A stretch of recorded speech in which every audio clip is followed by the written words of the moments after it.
apologize for my tardiness. Welcome back to a new program year. I want to first take this opportunity to introduce and welcome our newest board member, Mr. Peter Pantaleo. Welcome to the CUNY board, and in particular this committee. And I'm sure you'll be a welcome addition, and we hope anything we can do to make your transition easier, please let us know. Thank you very much. So we have a new student alternate, Mr. Oscar Perez, and the same thing, welcome to our committee and welcome to the board, and I hope this will be a productive year for you as well. So, any more? Thank you. We will now move to the action items, approval of the minutes of June 2nd, 2008. May I have a motion for approval? So moved. Second? Second. It's been moved and second. All in favor, please say aye. Aye. Opposed? Abstentions? The motion carries. Thank you very much. Vice Chancellor Waters, will you introduce item B1? Item B1 is a proposed amendment to Articles 6 and 11 of the Bylaws of the City University of New York. This particular amendment adds two titles, Campus School College Lab Tech and Senior College Lab Tech, and removes archaic language on the boards of education and examiners that were in the original bylaws. These bylaw amendments were noticed in June, and it is now time to vote on them. Thank you, Vice Chancellor Waters. May I have a motion for approval? So moved. Second? Second. It's been moved and second. All in favor, please say aye. Aye. Opposed? Abstentions? The motion carries. Thank you very much. Proposed amendments to Article 10 of the bylaws. Article 11, excuse me. On Article 11 of the bylaws, we have revised this resolution from what you originally received to waive the period of notice. This is a technical resolution that has been brought to our attention to resolve a typographical error in the numbering of EOC titles that were done last January of '07. So we're calling for a vote on the amendments to Article 11 of the bylaws. Thank you very much. May I have a motion for approval? So moved, Madam Chair. Second? Second. It's been moved and second. All in favor, please say aye. Aye. Opposed? Abstentions? The motion carries. Thank you very much. Vice Chancellor Waters. The next item is a proposed amendment to Articles 6 and 11 of the bylaws. We are pleased to note that there was a ratification of the PSC contract that Vice Chancellor Silverblatt has informed me of. And as part of the contract, there is a new title of clinical professor. This amendment adds the title of clinical professor and revises position descriptions for distinguished lecturer. This resolution also has been revised from what was originally sent out to you to waive notice so that the campuses can appoint in these titles. Thank you. May I have a motion for approval? So moved. Second? Second. It's been moved and second. All in favor, please say aye. Aye. Opposed? Abstentions? The motion carries. Thank you very much. I'd like to call upon Acting Provost Julia Wrigley to introduce item B4.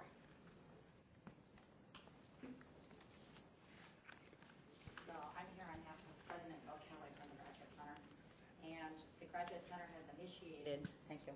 The Graduate Center has initiated freestanding master's programs, and we found that our governance didn't apply to such programs. We had had one freestanding master's programs. By freestanding, I mean separated from a doctoral program from the time of the inception of the Graduate Center, and its governance is handled just the same way as the doctoral programs. But going forward, we wanted a streamlined governance for the master's programs so that it wasn't overly elaborate, expensive, complicated. And so these amendments have been approved by the Graduate Council of the Graduate Center. Thank you very much. We're all in favor of streamlining. All in favor for the motion, please say, may I have a motion for approval? Second? Second. It's been moved and second. All in favor, please say aye. Aye. Opposed? Abstentions? The motion carries. Thank you very much. You. President Perez.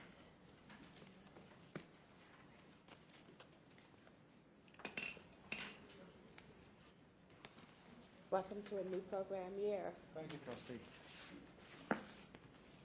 You have introduced item B5. Yes, I'll have Vice President Diaz, who's been working very closely with the faculty on this project. We appeared before this committee over a year ago with a major revision to our governance plan. We had the first year of implementation, and we identified some areas that needed to have revisions. What you have before you are proposed revisions to our governance plan. If you want me, I can go through some highlights of it. It appeared on our College Council agenda, which is our broad governance body, in March. April, there was no meeting, and in May, it was voted unanimously by the body that we would make these changes. Thank you very much. You want to just give us a little bit more explanation? Sure. of the piece? Under the governance plan, these recommendations provide that where there's a vacancy in some offices, under the governance plan, we had that it would be filled from the list of candidates from the election when there was a vacancy. We had situations where there was no list. So under this, one of the revisions allows the chair of the academic senate to fill the faculty vacancies and allows the chair of the college council, which is the president, to fill the other vacancies, the civil service employees, the higher education officers. We had a problem with the coordination of meetings that requires the two bodies to meet at the beginning of the year, establish the calendar, and we also had a problem with our committee meetings. Governance plan did not provide anything for when the committees meet. We went from a unitary body to a bicameral body, so we had two bodies having committees meeting at the same time. Both people serve in both bodies. So we created a system that if you served on one committee, you were excused from serving on the other body because our college practice was the committees would meet on the first Wednesday of the month during club hours when no classes are scheduled, so this way they can meet at the same time. We had people who were elected to offices, higher education officers, civil service, and college assistant delegates. Under the original plan, they served a one-year term. Most other people served a three-year term, and we had staggered terms to 2 reps. To avoid having elections every other year and then an off year, we provided that they had 3-year terms and elections would be held all at the same time. There was one provision that made the calling of special meetings consistent. Provisions for the academic senate and the college councils were different. We thought they should be the same, so that was just one other change. Madam Chair, I'm fine with the explanation. Thank you. Just wanted a very succinct explanation. Okay. Yeah, thank you. Thank you very much. I have a question. Trustee, he is a lawyer, so That's all right, and an academic. Does this make the operations of the College Council more easier under the Perez decision? Was that a factor in the? It makes it administratively easier for the academic senate. We have a bicameral body, so we have an academic senate and college council. Right. So it provides better coordination between the two bodies. Okay, Thank thank you. you. Any other questions, comments? May I have a motion for approval? So moved, Madam Chair. Second? Second. It's been moved in second. All in favor, please say aye. Aye. Opposed? Abstentions? The motion carries. Thank you very much. President Jennifer Robb. Welcome back to the new year. You introduced items B6 and B7. Yes, thank you very much for this opportunity. We are here today to request approval to name the Joan Hanson Gray Dean of the Hunter Bellevue School of Nursing. With the board's permission, we recently have made the nursing school an independent, a school separate from the School of Health Professions, and we have recruited an acting dean who is quite extraordinary. She was the former aide czar in the Clinton administration and former public health secretary of Washington State and a 12-year named professor at Columbia University. And part of this recruiting package was to solicit over $1 million gift from a very loyal alum, Joan Hanson Graham, who was in the second graduating class of our nursing school back in the 1960s. She's remained very devoted and very committed to our nursing program and made this gift to allow us to recruit a high-quality person such as Dr. Gebbe to fill this position. Thank you. May I have a motion for approval? So moved. Second? Second. It's been moved in second. All in favor, please say aye. May I comment on this? Oh, please. I'd like to congratulate the college for maintaining good relationships with its alumni so that they actually are in a position to contribute to the affairs of the college, including this deanship named. Thank you. It's been moved in second. All in favor, please say aye. Aye. Opposed? Abstentions? The motion carries. Thank you very much. Item B7. As a second gift from another loyal alum, Judith Zabar, a name familiar to us all. Judith graduated in 1954 from Hunter College, has remained quite involved, recently provided a $250,000 gift for a visiting artist program, and has recently agreed to provide us with $500,000 to renovate a considerable space in the art department to turn it into an art library seminar room with the most up-to-date technology. And the department's extremely excited, has helped design this room, and the room is currently being constructed, and it will be named, with the board's permission, the Judith and Stanley Zabar Art Library. I guess there'll be free good coffee. I didn't throw that into the gift, but I should have. Right. You gotta get the croissants as well. Right. Well, the same comment, I'm sure, is shared by the board about maintaining relationships with the alumni. And congratulations. May I have a motion for approval? So moved. Second? Second. It's been moved in second. All in favor, please say aye. Aye. Opposed? Abstentions? The motion carries. Thank you very much, and congratulations. President Keys. Again, welcome back to a new program here. Thank you. Good to see everyone. I am really thrilled to be here to ask you to approve a pledge of $500,000, $500,000 being made by the Association of Certified Fraud Examiners, Inc. to the York College Foundation in order to establish the ACFE Endowed Professor of Fraud Examination. The purpose of the endowment is to further anti-fraud education by supplementing the salary, fringe benefits of the professorship, and to support scholarly professional activities such as conferences and meeting-related expenses, publications, and dues. This is our first endowment, faculty endowment. It is brought to us by the ACFE, but also by an alum, Professor Mary Jo Croniker, who is an associate professor in the department and serves as editor-in-chief of the CPA Journal. So we're really very delighted to bring this to you and hope, of course, that you will approve it. Wow.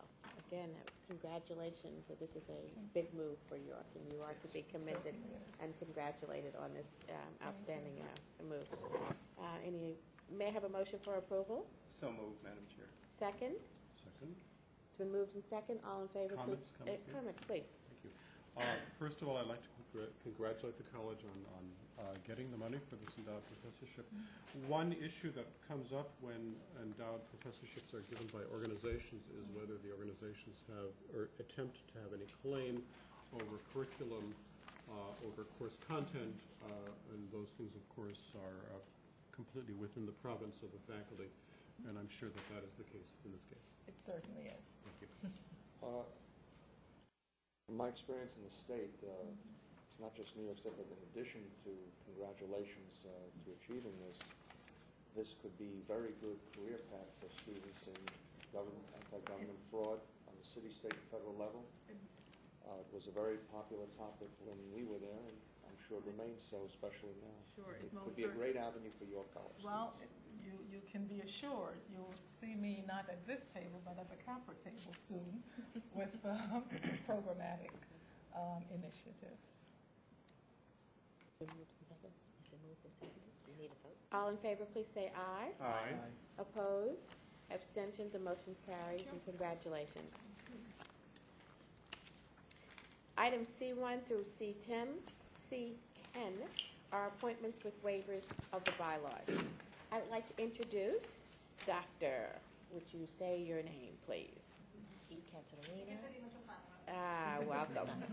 That was the toughest part of it. Okay.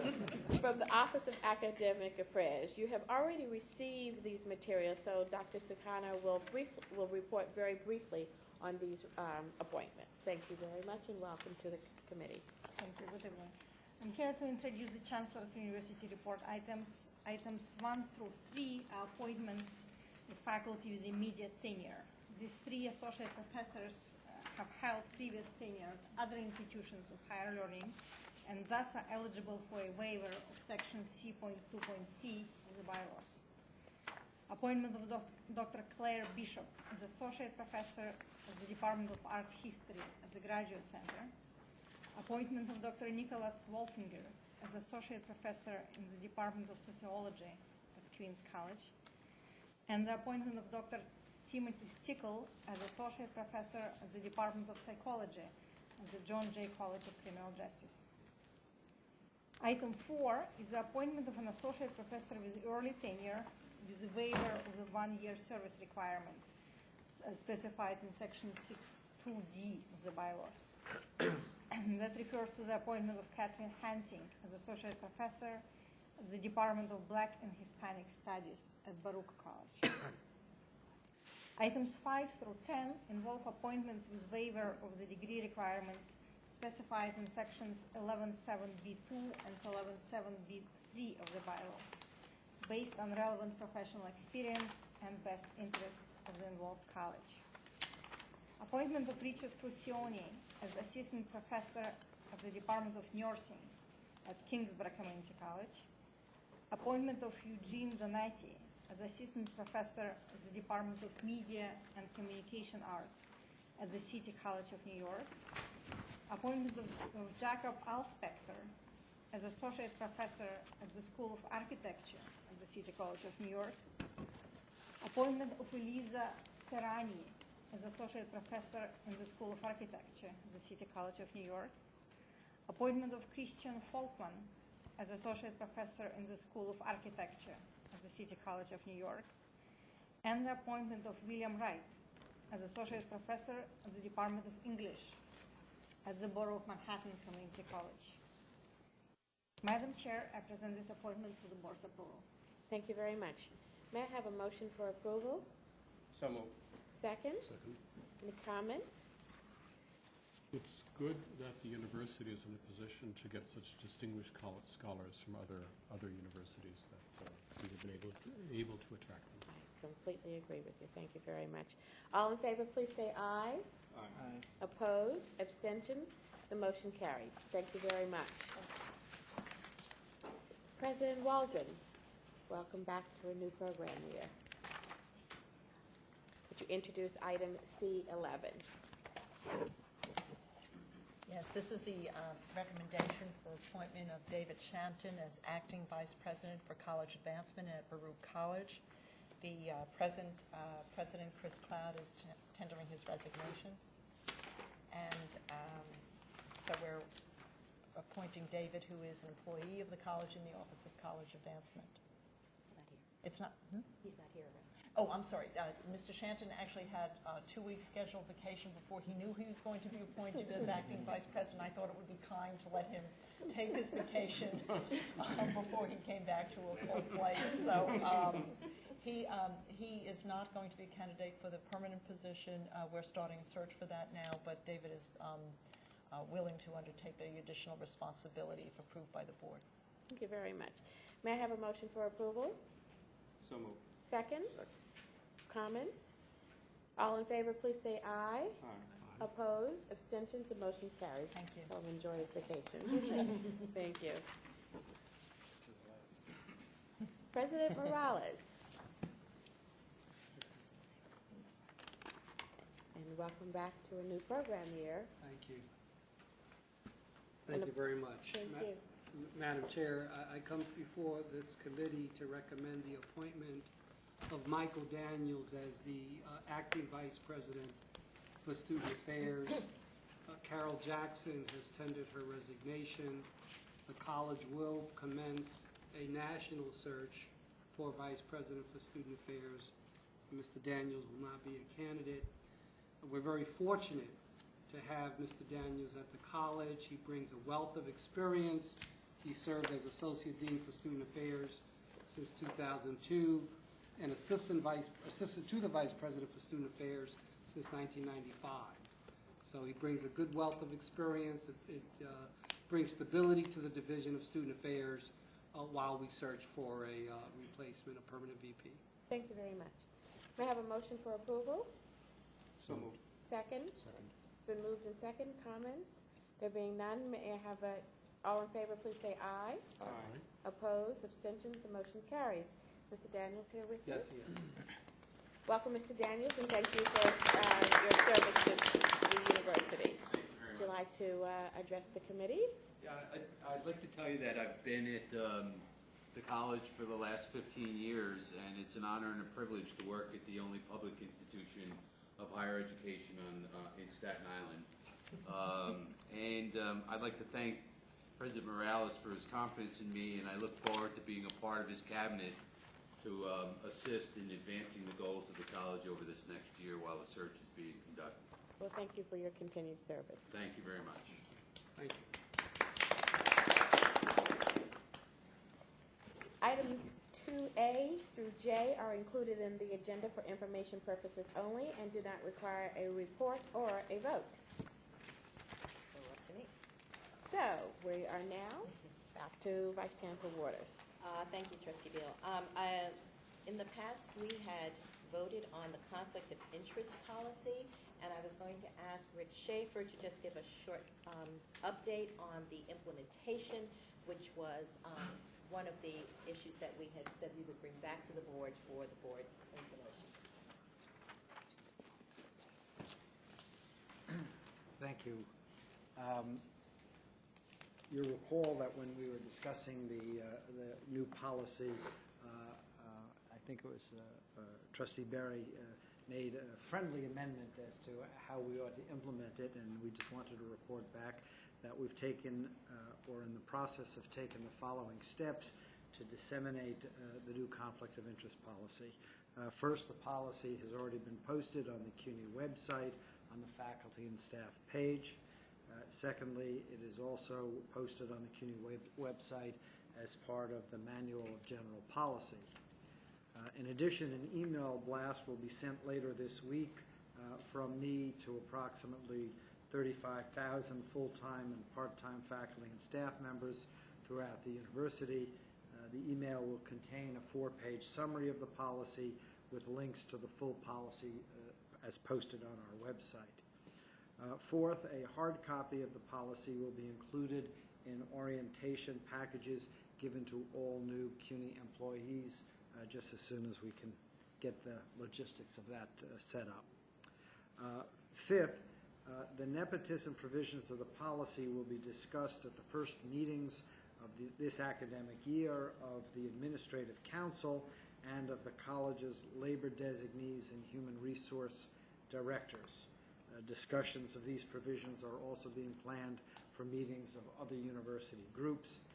And finally, I have requested each college president to designate a college conflict officer to deal with disclosures of significant financial interests involving conflicts of interest related to research.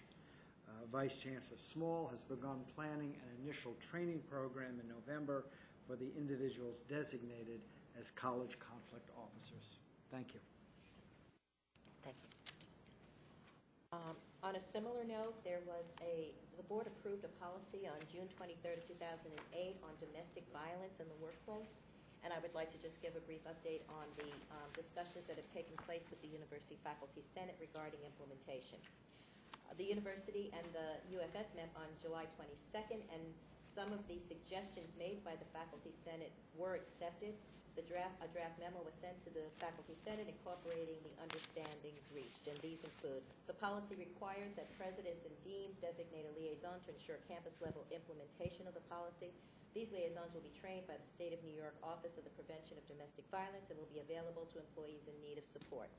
The policy applies to all employees of CUNY, including work-study students and individuals who perform work for the university but are paid through the Research Foundation. The policy, together with the awareness documentation, shall be posted on each college's website and at the locations where employee notices are normally posted. All such postings shall include the name of the designated liaison and the office contact information. And the university is obligated to document all incidents of domestic violence that happen in the workplace. Section 7 of the policy outlines the information that must be reported annually to the Office of the Prevention of Domestic Violence at the state. This report, which shall not contain any identifying personal information, will be posted at appropriate locations. The University Faculty Senate, I believe, agreed to these, And there will be a memorandum sent out to presidents and deans attaching the policy and the implementation guidelines, requesting that the policy and the implementation guidelines be distributed to all employees. That is my report. Thank you. Any questions, comments? I just want to say that the two items that were just reported on, I just want to congratulate the Vice Chancellors for their follow-up and their commitment to those issues. They're extremely important, and I think the procedures that you're putting in place are well established. Thank you. Thank you. Any other questions, comments? I have just a number of other things to just report. There were no bylaw waivers for HEOs on the September Chancellor's report. There are 22 appointments in the ECP below the level of Vice President. You've received copies of those. And there were 12 search waivers that were granted that will be reported in the Chancellor's report of September. That is my total report. Thank you. Any questions, comments?